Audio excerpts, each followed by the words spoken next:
L'agriculture biologique, aujourd'hui, s'inscrit dans une démarche plus large, sociétale dans son ambition, vers des systèmes alimentaires durables et prend en compte de plus en plus dans la manière dont elle se diffuse des questions qui concernent la garantie d'une rémunération équitable pour les producteurs, d'un accès abordable pour les consommateurs et la volonté de plus en plus manifeste de reterritorialiser les systèmes agroalimentaires. Vous dites que l'offre en en bio local est finalement très inférieure à la demande.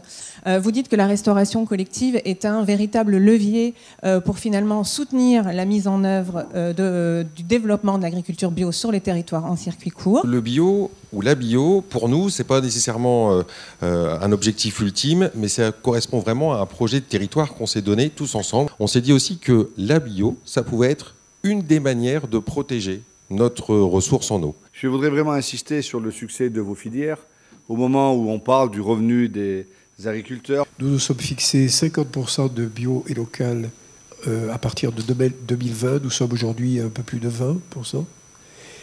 Et par contre, nous avons le projet de construire la future cuisine centrale à l'intérieur du marché d'intérêt national pour permettre la facilité d'obtenir par les circuits de proximité des produits bio.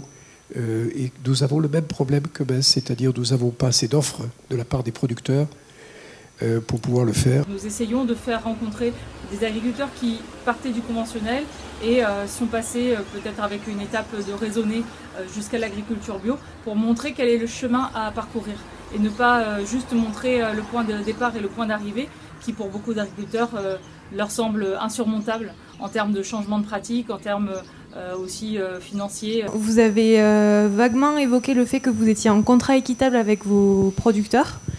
Est-ce que vous avez réussi à concrétiser également avec les distributeurs pour que ça aille jusqu'au bout de la chaîne? Les gens n'ont pas l'impression d'être juste là pour payer leur panier de courses, mais de participer et de s'approprier en fait ce qu'ils achètent. De rendre accessible au plus grand nombre sur le lieu de travail l'alimentation bio locale. Mais il faut absolument que le bio soit mieux pris en compte et les pratiques soient mieux prises en compte dans le cadre de